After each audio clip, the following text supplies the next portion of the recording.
First of all, let me just say thank you for the comments on the blog. I really do appreciate it. And if you might recall, this is the second uh, time I've actually tackled increasing productivity. But your question is very well noted, and that there are several supervisors and managers. They hold a lot of meetings, and subordinates who are also leaders, who may be in aspiring leadership roles themselves, they have to attend. One of the things I think that we can do, though, remember, a part of the job in being a leader is not just managing down, but it's also managing up. It's not just leading down, but it's also leading up.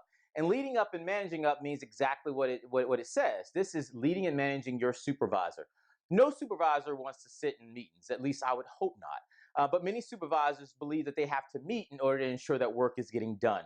Many meetings happen without agendas. I think one of the things that you can do in your role is to say that you want to make sure that as meetings occur and they happen within the organization that you're going to be a part of, and that are in the direct line of your manager, that you want to make sure that you assist your manager in putting the meeting agenda together. And assisting your manager in putting the meeting agenda together, you're going to have those topics, but you're also going to have those times. And so if we're going to spend 10 minutes on something, we're not going to go to 20. We're going to spend just those 10. Outside of that, we're also going to have what are those action items that must occur before the next meeting even happens. And that gives us an opportunity to make sure work is actually happening in between meetings. Now, I know you might say to yourself, this is secretarial work and this is not what I'm hired to do, but let me be clear.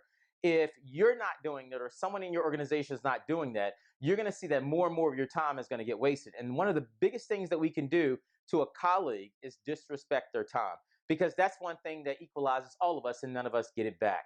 The other thing that we can do, if your organization is having a lot of meetings, is that you could recommend that there are subcommittees that take place prior to the meetings even happening.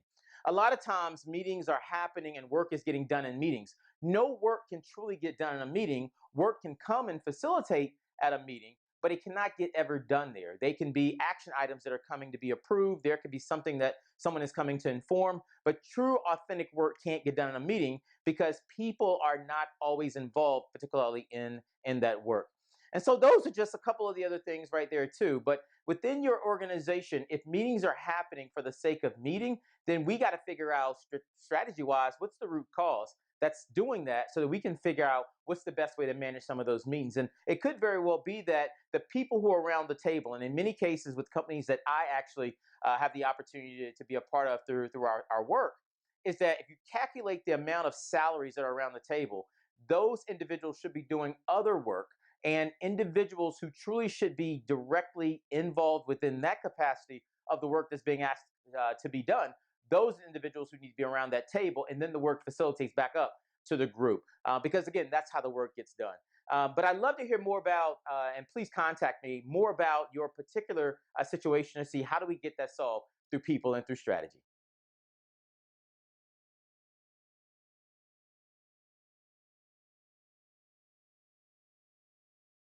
Thank you so much for part two of your question. And they very much go hand in hand together. Um, but we can trace this back all the way back to when we were kids and we were dealing with our parents, where our parents may have asked us to do something and it's the complete opposite of something that they would have done. Or they would have given us advice that in many cases they would not have followed themselves. So let's break this down as we've gotten older. And in some cases, we give the best advices and in many cases do not follow that same advice. And it's quite timely. A friend of mine, the two of us were having this conversation just recently. And I think a part of it is, as leaders, we believe that we always have to have an answer to something.